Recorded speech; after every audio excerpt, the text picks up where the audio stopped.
There's this thing in men's work called rites of passage, and it happens pretty regularly. But the other thing I came across the other day was this thing called misogi.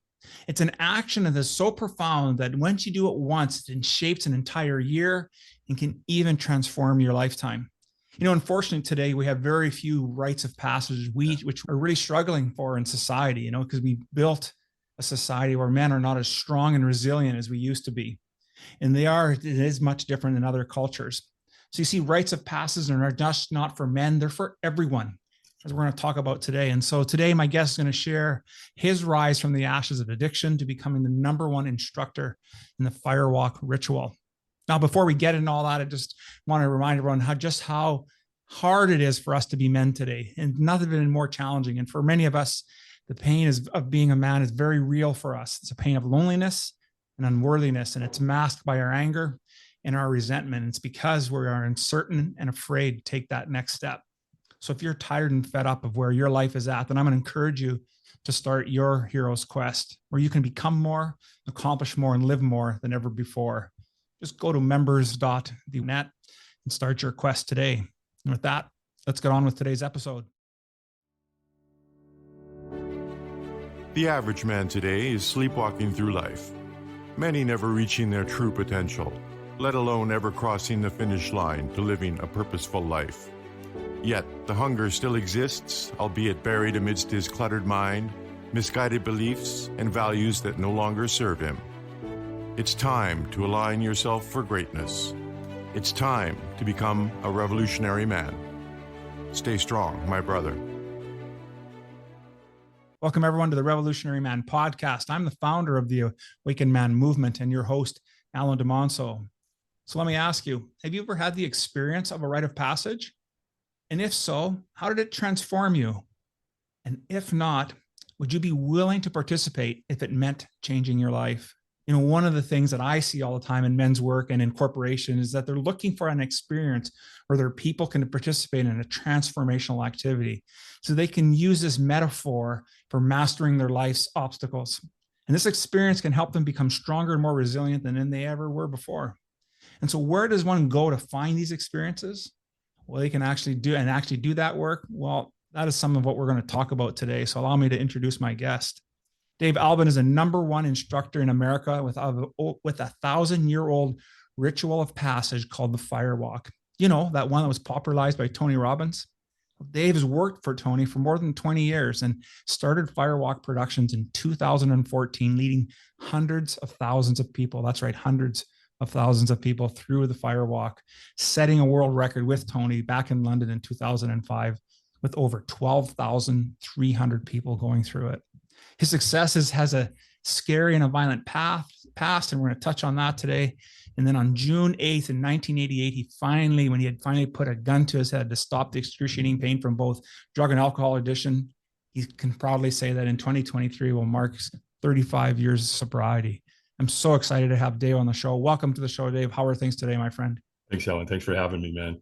Yeah, what a turn of events there.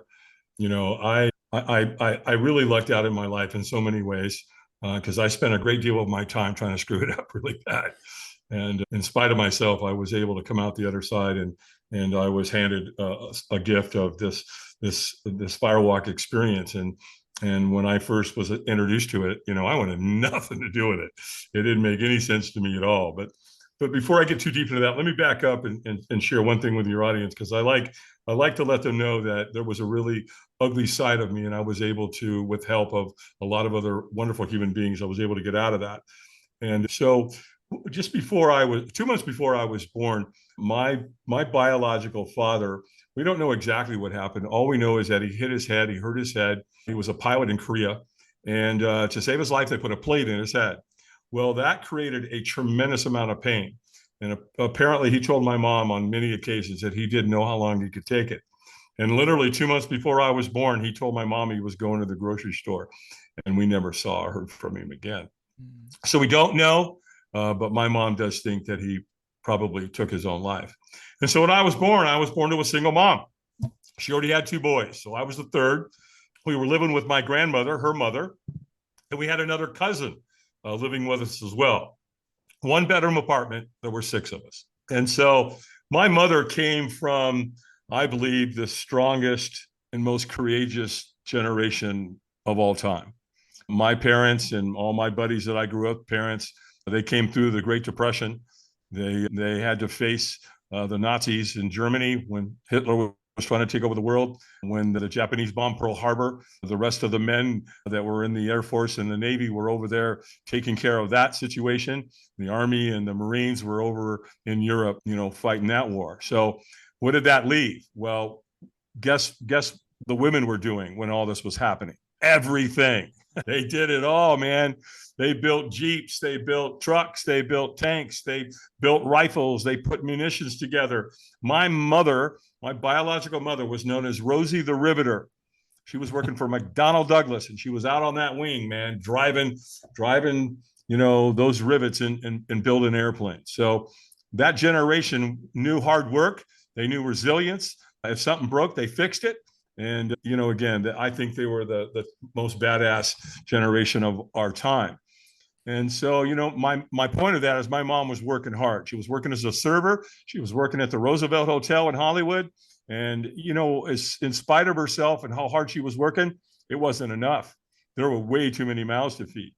And so when I was 5 years old, my biological mother went to her oldest sister, my Aunt Pat, and said, "Will you adopt David?"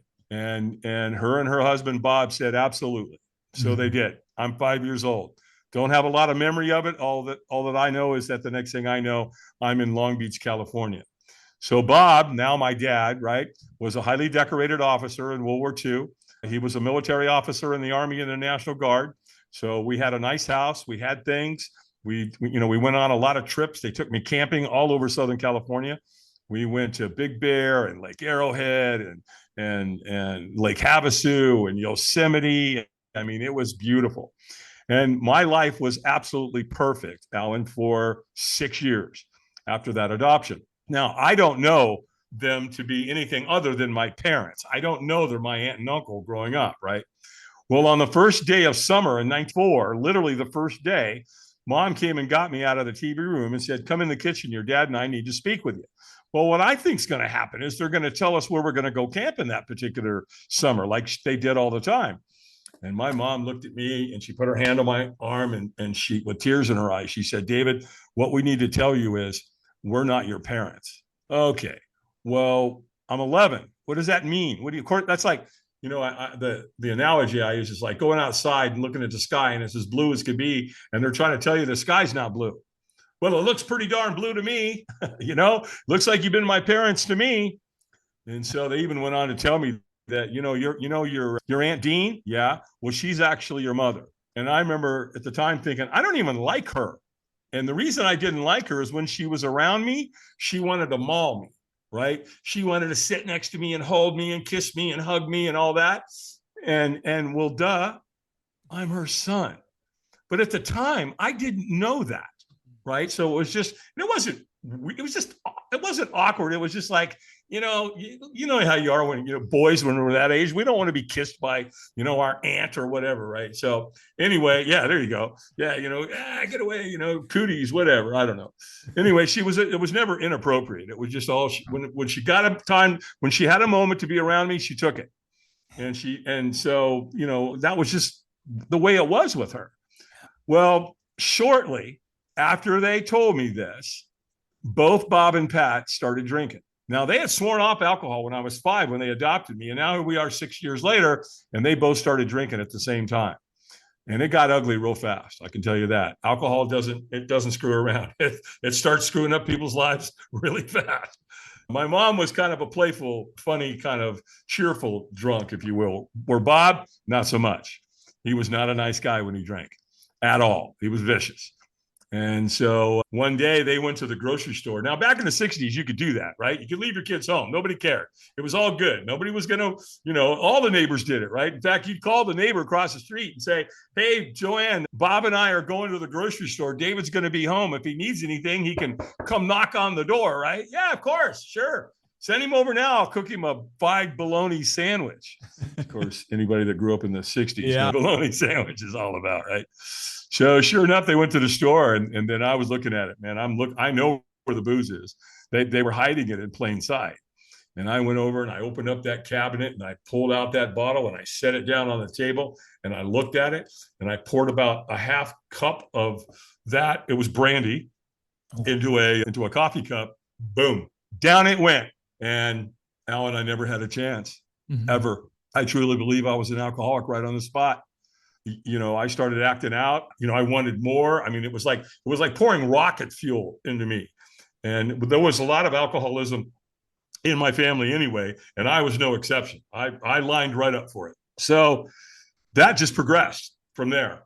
And it's kind of moving forward. By the time I was a junior in high school, they brought me into the principal's office one day and said, Albin, out. We're done with you. You're out of here. Now, I didn't care.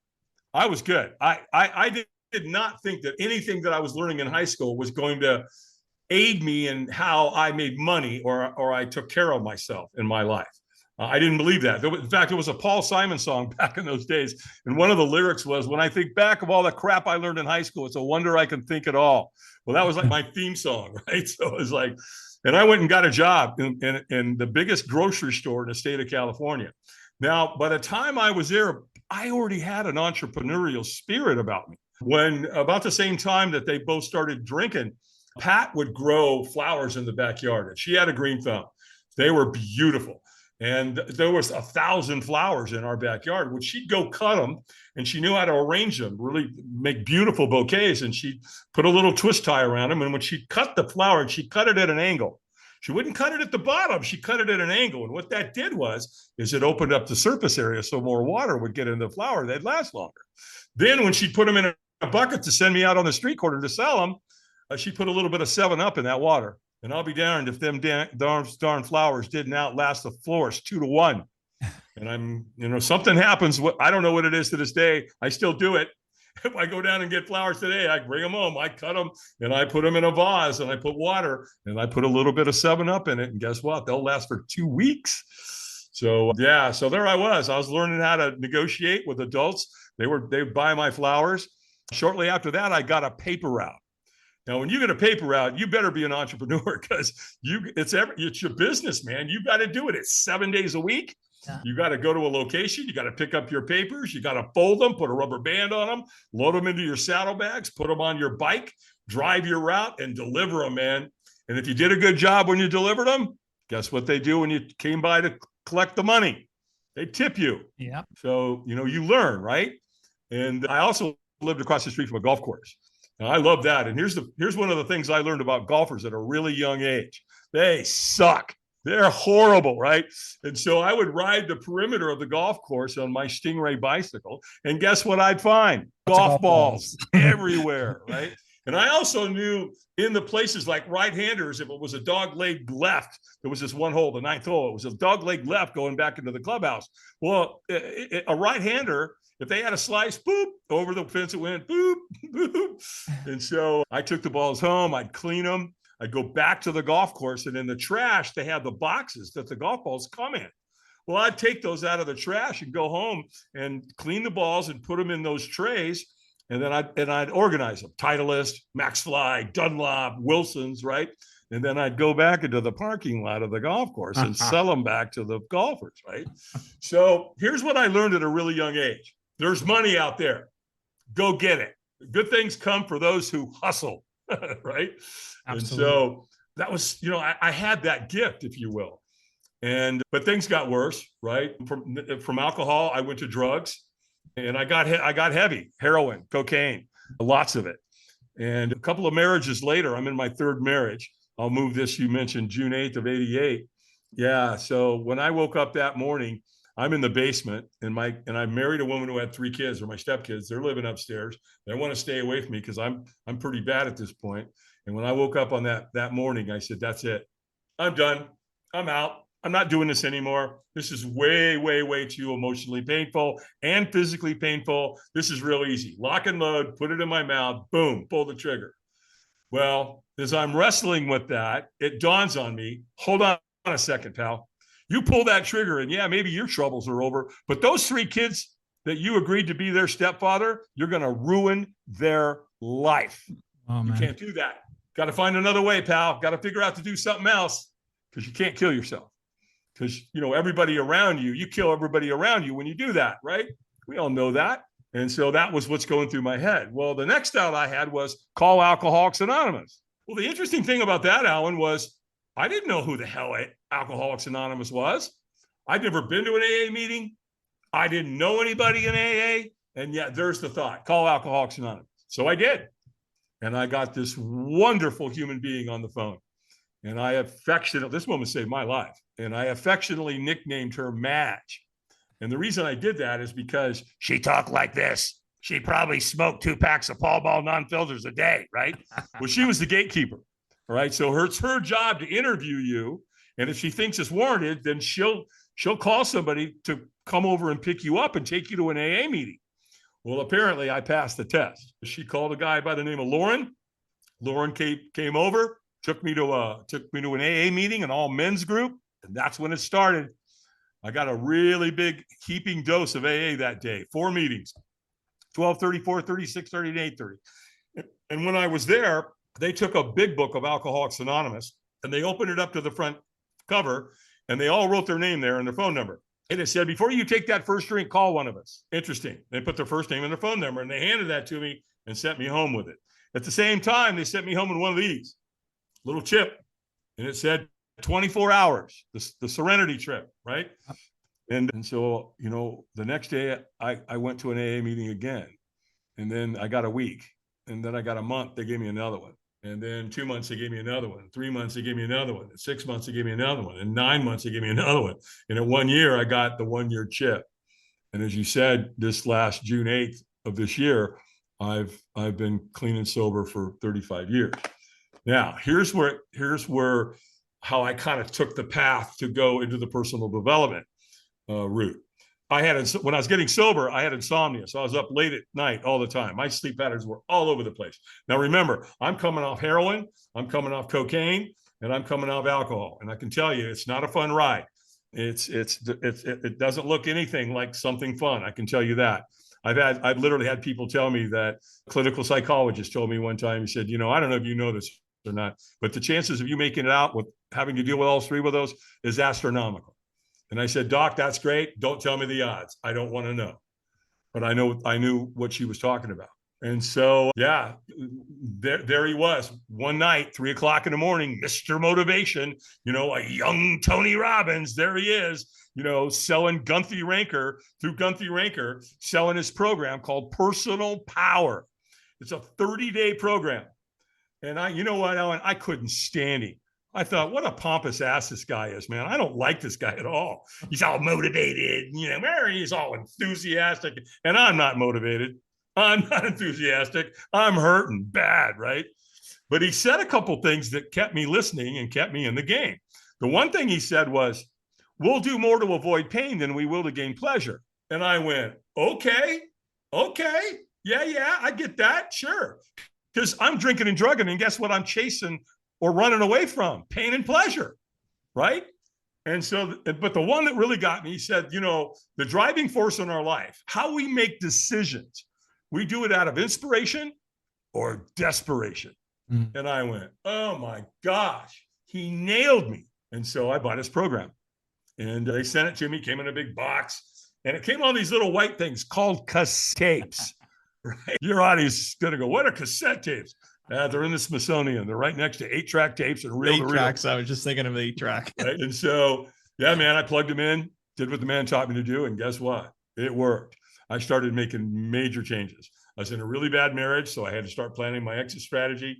I was overweight, so I started working out. I lost a bunch of weight, and my attitude was changing. I started a new business. I started a chauffeur school in DC because at the time I was selling limousines.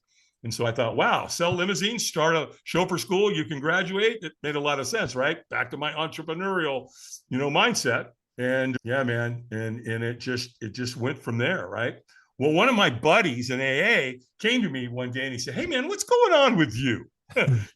There's something going, and I kind of like it, man. You seem really enthusiastic. I like how you look, your new business, because what are you doing? And I said, well, I'm listening to this guy named Tony Robbins. And he goes, Tony Robbins? I know who Tony Robbins is. I bought his book, but I never read it. And I went, well, how often does that show up in your life? Right? And I said, look, I've got his program. I've got his on cassettes, 30 days. I'll loan it to you if you promise me you'll listen to it. He said, absolutely. So I did. There you go, dude. Well, he did the same thing. He went through it and worked it. Well, 7 years later, by the way, this is all happening in 1988, right, with the whole being introduced to Robbins. Well, 7 years later, in 1995, my phone rings, right? And it's my buddy Dan. He's like, hey, man, did you know that I wanted to call you, man, and let you know, did you know Tony Robbins is coming to town? I'm like, no, I had no idea. And he goes, dude, come on, you gotta go with me. You got me into this, right? And I said, well, when is it? I said, can you go? Yeah, I can go. Let's do it. He goes, fantastic. I'll call you right back. So he calls me back like an hour later, and he gets me on the phone, and he goes, done. We pick up the tickets at will call, and here's what they told us to do. Number one, drink a lot of water. You've got to stay hydrated. Really important. Okay, we'll drink a lot of water. What else? Bring snacks. And the reason for that is you're going to spend a lot of time in the room, which anybody out there that's ever been to a Tony Robbins seminar, they know why I'm laughing. Because, yeah, believe me, you're going to spend a lot of time in the room. And then he said, be ready to play full out and bring a good attitude. Absolutely. How much did the ticket cost? $695. What? What, are you kidding me? This is in 1995. Yeah. So what's $700 worth now, today? Like 1.3 million? I don't know, right? Buy Bitcoin. That's all I know. And I said, don't worry, Dan, for $695, I'll play full out. Well, he's getting ready to get off the phone, right? He goes, oh, wait, stop, hold it. I forgot to tell you the most important part. We're going to be doing a firewalk. And I remember thinking, oh, hell no. No. We're not doing that. That's not going to happen. Well, I'm not saying any of this. I'm verbalizing it in my head, right? And by the way, what's a firewalk? I don't know. I have no idea. I'd never heard that term until that moment. But I'm saying no to it. I can tell you that. And so I'm just going, yeah, sure, Dan, no problem. All right, cool, man. See you then. Well, the big day comes, and we get there, and Tony takes the stage at 2:00 in the afternoon. And the next thing I know, it's after midnight. We 30 people at this event. I've been in a room. We've all been in a room with Tony Robbins for 10 hours. And remember, bring snacks or you'll starve to death. Yeah, those snacks came in handy. And all of a sudden, it's after midnight. And all of a sudden, Tony goes, take your shoes off. And I'm like, oh, no. I see where you're going with that, pal. I'm not falling for that. Ain't going to happen. But I'm with 3,500 people. And guess what they're doing? They're taking their shoes off. And I'm thinking, people, no, you're being tricked. Don't go towards the light. It's like, oh my gosh. So now I've got a dilemma. What am I going to do? They're taking their shoes off. What am I going to do? Walk out into this big parking lot where they do the firewalk with my shoes on when everybody else took their shoes off? Nah, I ain't going to do that. I'm going to get judged like crazy. So I'm like, just calm down, relax. It's going to be okay. Take your shoes off. And when you get out there, go in the back and hide out. No one is going to know, period. Right? That's my strategy. Well, it gets worse. When Tony's got you walking out there, he gets everybody to start clapping and chanting. Right? So they're walking out, everybody's going, yes, yes, yes. I'm walking out there, Alan, going, no, ain't going to happen. Well, it gets worse. When you get out there, right, out where the Firewalk area is, he's got African drummers. Oh, come on. Dun, dun, dun, dun, dun, dun, dun, dun, dun. What a dog and pony show, right? Well, over in the corner of this big giant parking lot where they facilitate the firewalk, there's a giant fire. It's huge. It's 30 feet wide and it's every bit of 70 feet long. And they've been feeding it wood all day. Just cords and cords and cords and cords of wood. Well, after 10 hours of burning, it renders. So you've got this big, giant, beautiful blue flame of coals. It's gorgeous, right? So how do you firewalk 3,500 people? Well, you take a whole bunch of wheelbarrows over to that big pit. You load them in wheelbarrows. They shovel it in wheelbarrows, and they take a wheelbarrow and they pull it in between 2 lanes of sod, of grass, a fire lane. That fire lane's 3 feet wide, 18 feet long. And then they just take a flathead shovel and they sprinkle those coals on top of that grass, and that's what you walk on. Well, I'm not doing it. I'm hiding in the back. Well, here's the problem. Tony Robbins knows, he did his research, he knows that the firewalk is a 1,000-year-old rite of passage experience. It is literally probably the most powerful experience any human can go through. And he knows that. He knows it's going to create a paradigm shift. He knows it's going to change your life. So he wants to make sure everybody participates, right? But he knows there's people like me and he knows where we are. So what does he do? Son of a, you know what? He trains people to come find you. Yep. Here he comes. I'm hiding out in the back. Here comes this dude, man. And what's interesting about this guy, Alan, without this guy, I'm not here right now. I've firewalked tens of thousands of people. My whole life changed, everything. But without this guy, it doesn't happen, because he walks up to me, gets 20 feet from me, and he looks at me kind of weird, like there's something wrong with me, or like a dog when it hears a funny noise, right? And he goes, "Hey, man, are you okay?" And when we're not okay, what do? We lie, right? "Oh, I'm good, man. All good here, man. Sure, nothing to see. Move along," right? And all of a sudden he says, "So, hey, man, are you going to walk tonight?" And I'm like, "Absolutely not. No way am I going to walk tonight." And he goes, "Hey, man," he's like, "that's cool. No problem. We don't want you to do anything you don't want to do." And I'm like, "Oh, okay. I like this guy. Going to get me out of here." No. he says, "Well, listen, man, can I ask you something? I mean, wouldn't you at least like to watch?" And I went, "Well, yeah, sure. Let's do that. Let's watch these people burn their feet off. That'll be entertaining." And he goes, "Well, hey, man, look where you are. You can't see anything from way back here. You're 100 yards away." He's telling the truth. I got 3,500 people standing in front of me. I can't see anything. Here's what I can hear. Yes, yes. Dun, dun, dun, dun, dun, dun, dun, dun. And then people are already walking and they're celebrating, right? So when they get to the celebration and after they walk, they're screaming and yelling and jumping up and down. And it's, again, man, there's nothing like, I've never been to anything like this other than a Tony Robbins seminar. So I'm like, all right, so I'll get in line. So I get in line, right? And I'm just kind of walking along and I'm walking along. And all of a sudden this guy comes up to me. And he whispers in my ear, and he said, "He knows when you're ready.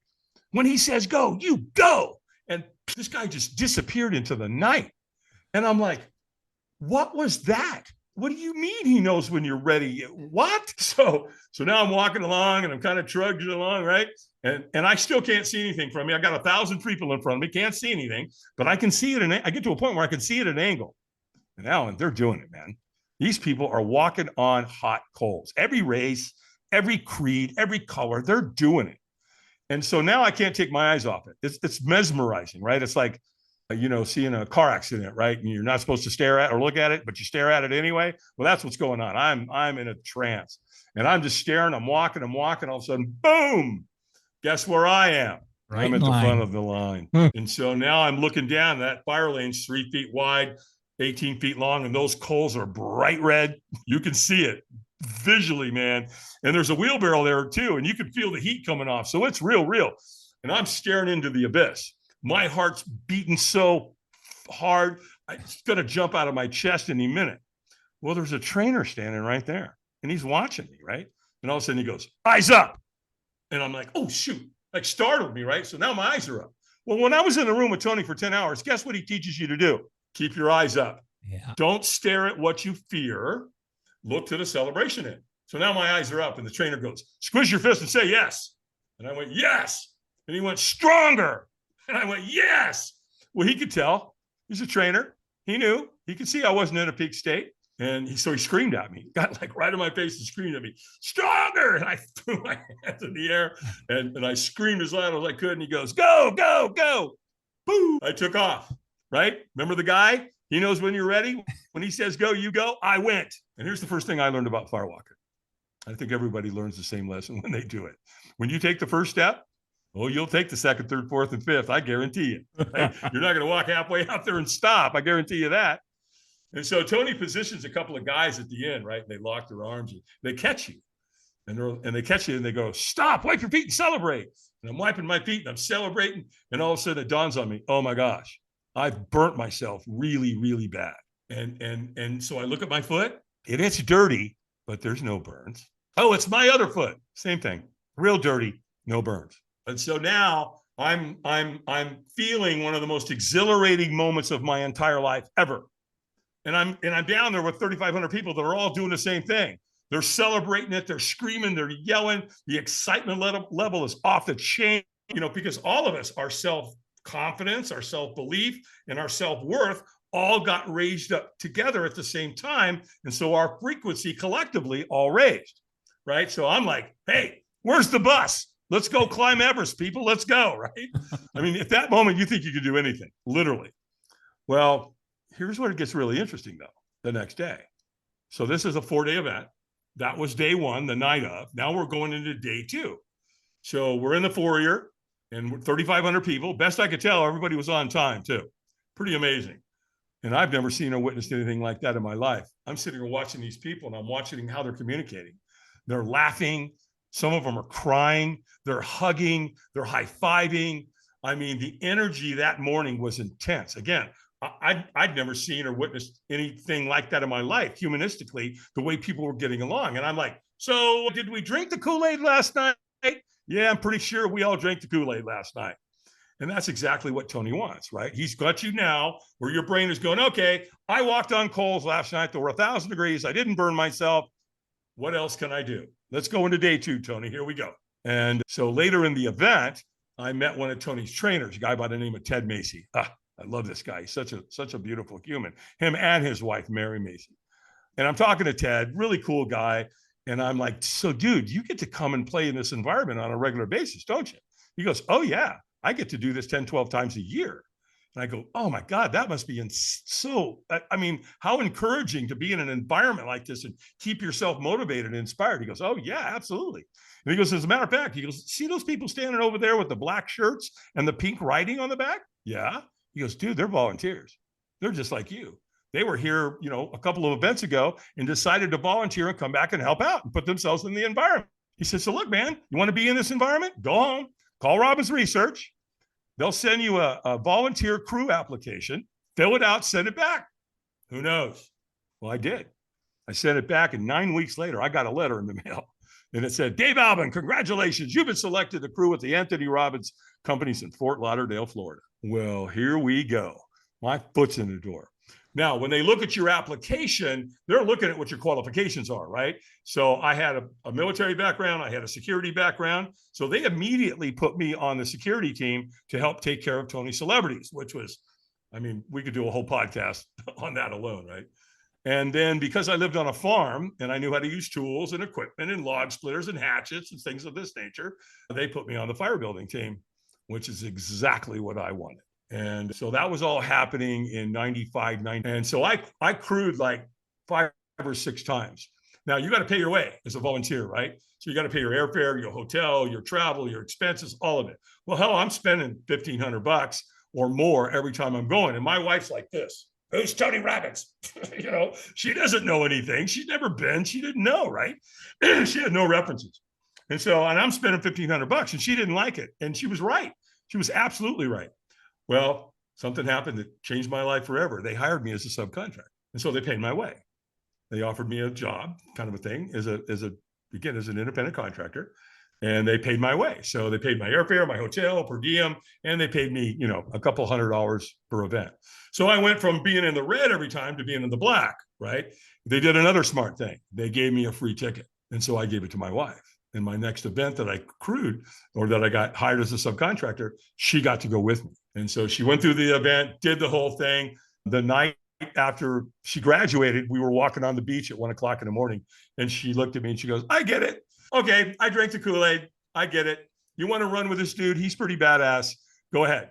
You've got my blessing. And so that's how that went down. So that was all happening in 95, 96, 97. And then in 2003, Tony offered me the captain's position, which meant that I'd be in charge of all of Tony's Firewalks globally.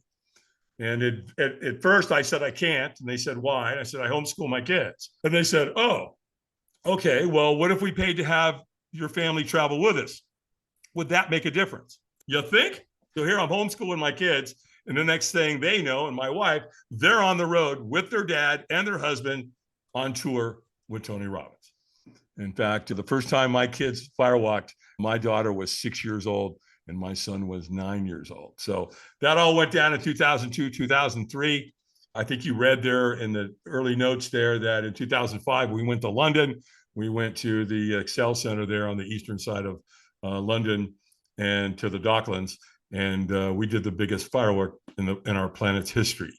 We firewalked 12,300 people.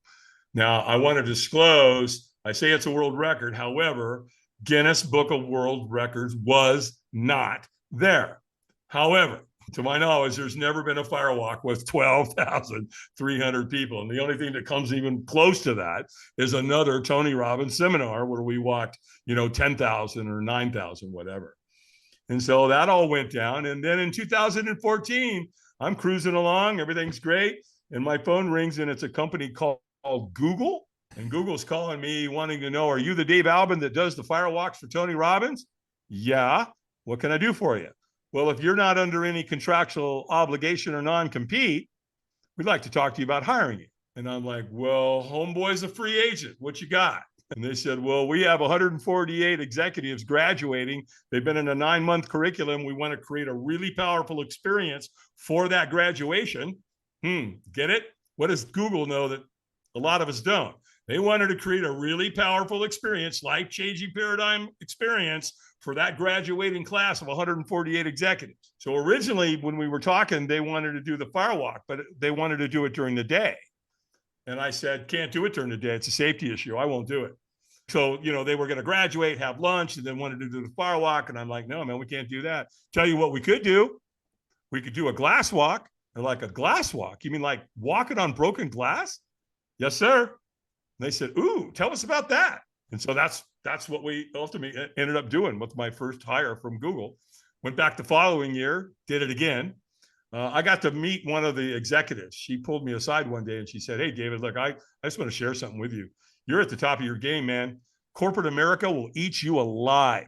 They're starving for experiences like this that you can facilitate. These are life-changing paradigm shift experiences, man. And you're at the top of the game. So, I'm not telling you what to do, but you may want to think about starting your own business. This was in 2014. And so if Google tells you how to start your own business because of the numbers, I thought, maybe I should listen to these guys. Yeah. So yeah, man, there we were, 2014. Firewalk Productions was born.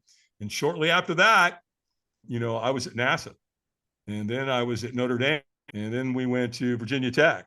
And then Remax and Chick-fil-A and Microsoft and Heineken and YMCA, the EO organization, high schools. I mean, everybody and their brother were reaching out to me to come create, this paradigm shift, life-changing experiences. And, the bottom line, Alan, is we've been going hot and heavy ever since. No pun intended. What an incredible story and what an incredible journey, Dave. There's just the thinking and listening to it from where you came from, as we talked about, really rising from the ashes, that Phoenix experience. And I just think what was really incredible in reading about your story and that was hearing, and thank you for bringing up about your children, like at 6 and 9, I wouldn't have considered that. And I just wondered, now they're a little bit older, how has that experience shaped their lives? If you met my kids right now, you go, yep, okay, that's Dave Albin's kids. Look at them. My daughter has 2 kids, my grandkids. Caden is 6 and Charlotte's, she's about 7 months old now. Got an amazing man in her life who works his tail off. He's really, really good at his chosen profession. In fact, he does so well that she's a stay-at-home mom. They live in Granbury, Texas, about an hour from Dallas.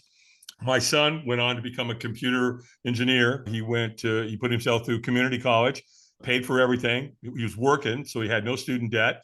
And then he went on to App State University. That's where I live, by the way. I live up in the Appalachian Mountains in the northwestern part of the state of North Carolina. And I'm 20, 25 minutes west of Boone, which is where App State is. So they still live in Boone. He's got his dream job, works for a really phenomenal company.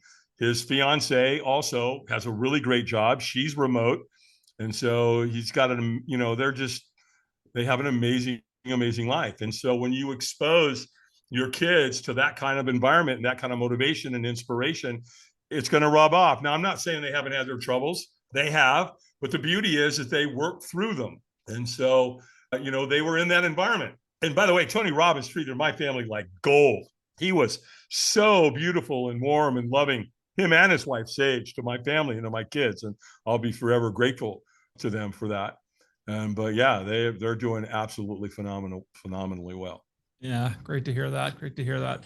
We're also talking just before coming on the show today about really pivoting your business a little bit now too. And so I was really inspired by how you've started to pivot. And there's another group of individuals that this is really important to. And I really like you to share that story again with our audience, man. Yeah. Thanks for letting me share that part. It's really important.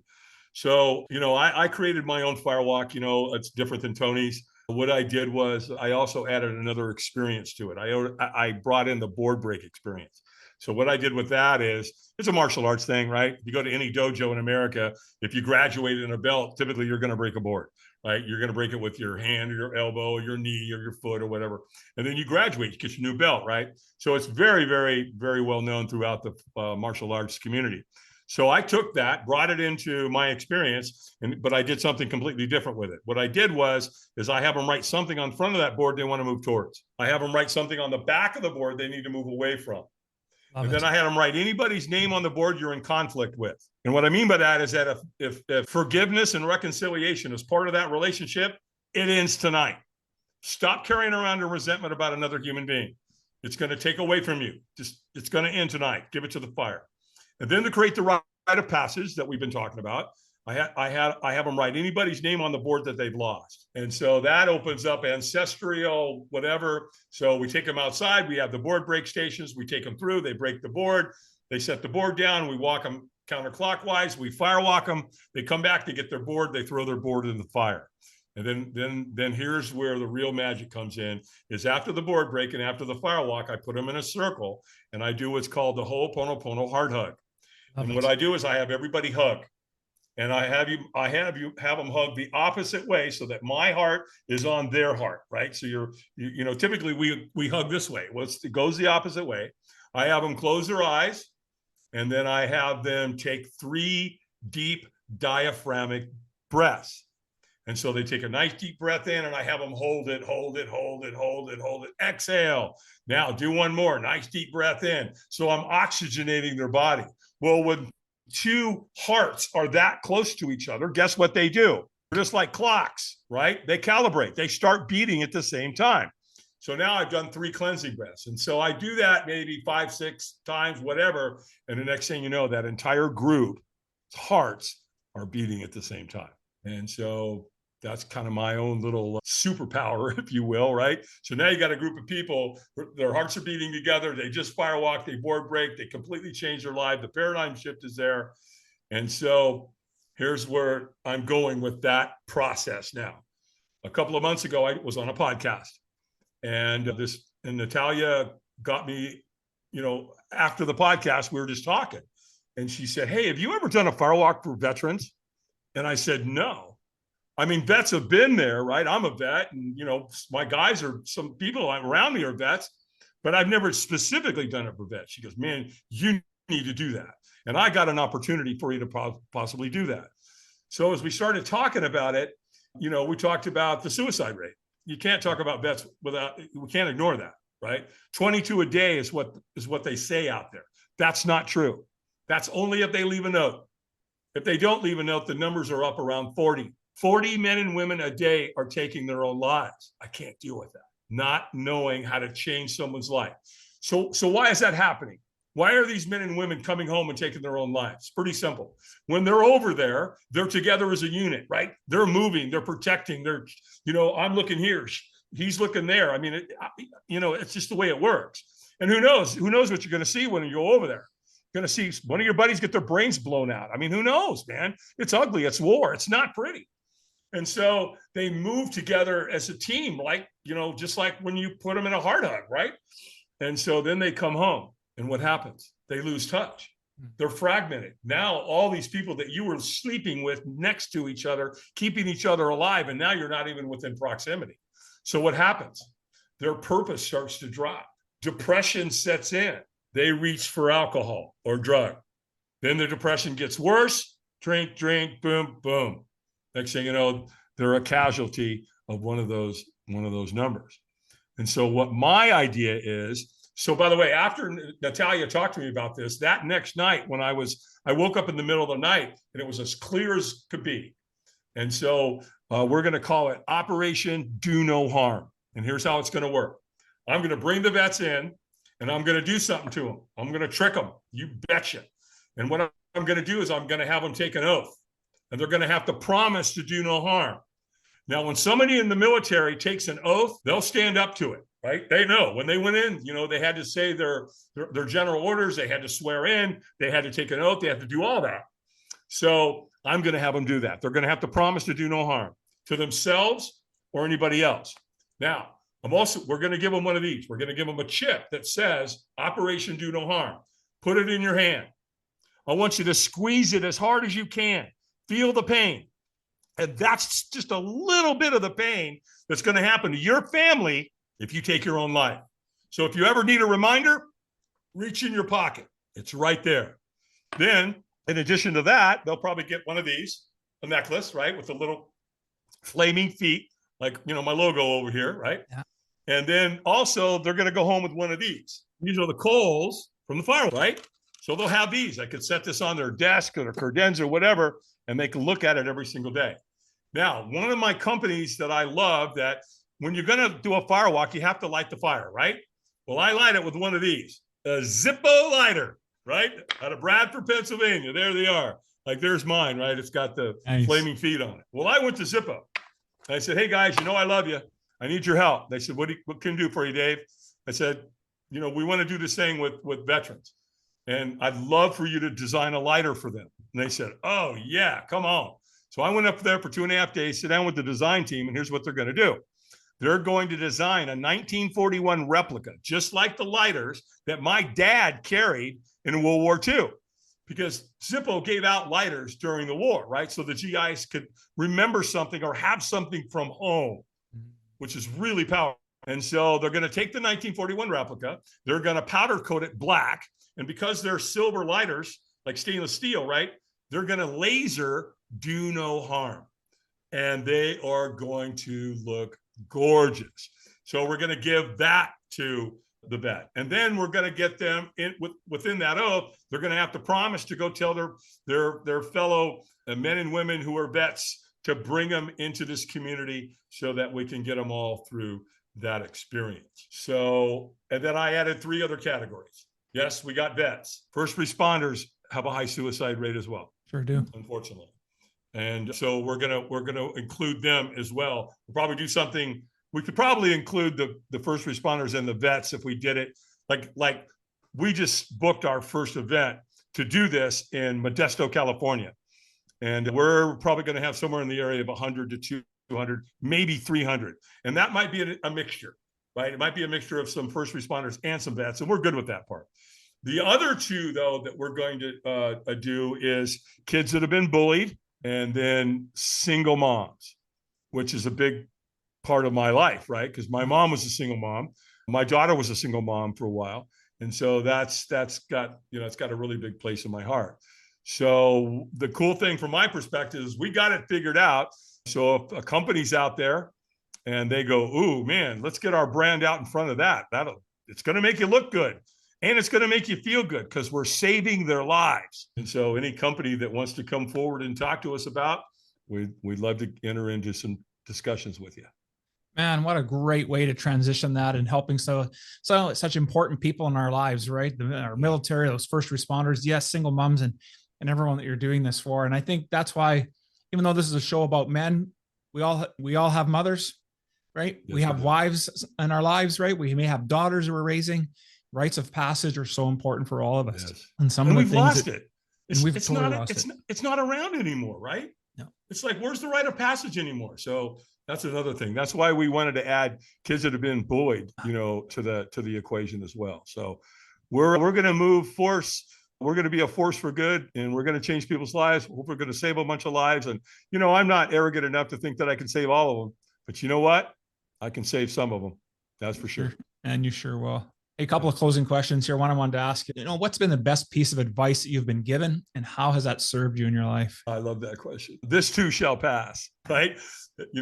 Things going bad, things falling apart, everything's going to hell in a handbasket. Guess what? This too shall pass. Everything going great, everything's wonderful. You got the world by the you-know-what? This too shall pass, right? I think for me too, one of the things I got from Tony is state management.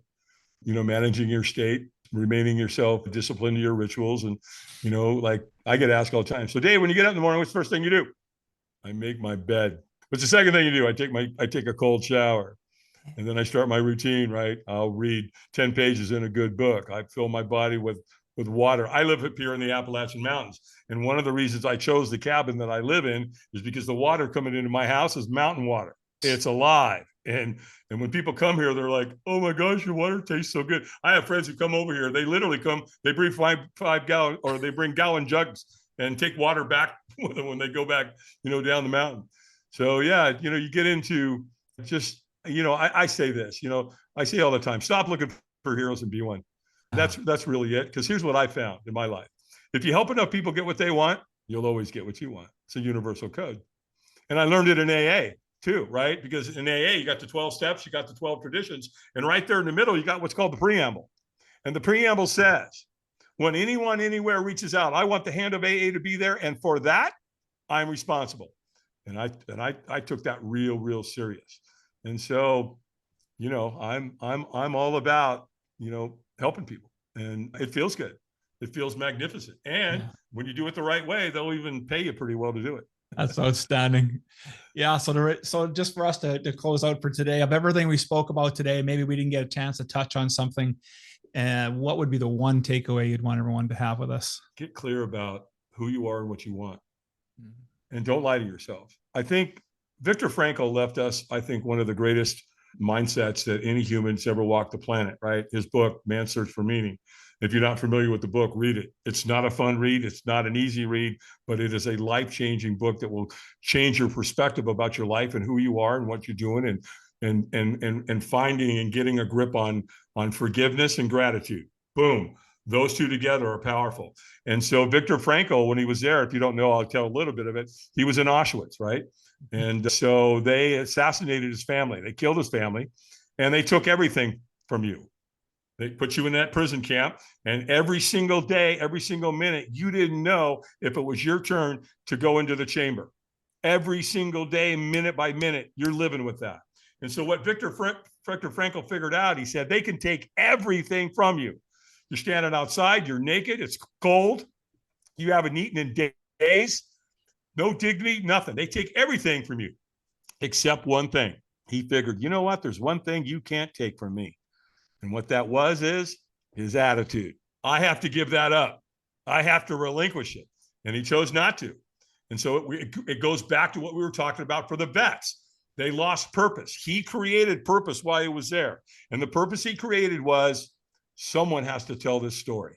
And I have to live and make it to go tell this story. So you want to change your life? Change your story. It's that simple. Oh man, love that. What a great conversation today, Dave. Thank you so much. I think you've really hit the ball, a home run with us, and what it means really to have a rite of passage and it doesn't matter whether we're battling addiction or in the boardroom, or really you're talking about being able to be masters of our lives. And so if men and women, whoever's listening to the podcast today, if anybody wanted to reach out and get a hold of you and participate in your programs, support you with the work that you're doing with vets, what would be the best way for them to do that? Just go to our website. It's the best place. It's firewalkadventures.com. And they'll also see there, we have an academy. Once a year, I bring people in that want to be trained, right? So sometimes corporations send me people through HR, or maybe a business owner, entrepreneur, trainers, coaches, whatever, a whole different variety. We just did our academy here a couple of weeks ago. We had 11 people from around the world. And so the next academy is in October of 2024. And we only allow 18 people at that event. Then we cut it off. That's it. And we're already where I think right now we're about 35% sold out. And we haven't even gotten into next year yet. So everything's there. If you want to get a hold of me, you want to talk to me, you say, hey, Dave, you know what? We'd love to get involved with the vets. We'd love to get involved with the first responders, the kids that are being bullied, moms, all of that. Yeah, just get a hold of us. Let's get on a discovery call and let's see what we can work out. Oh, I love it. I'll make sure all that information, as well as any social media that you might be on, make sure that people have opportunity to reach out to you. Once again, thanks so much, Dave. Love the conversation today. Thank you so much for everything that you're doing for all of us. I really appreciate it. Thank you, my friend. Let's do it again sometime.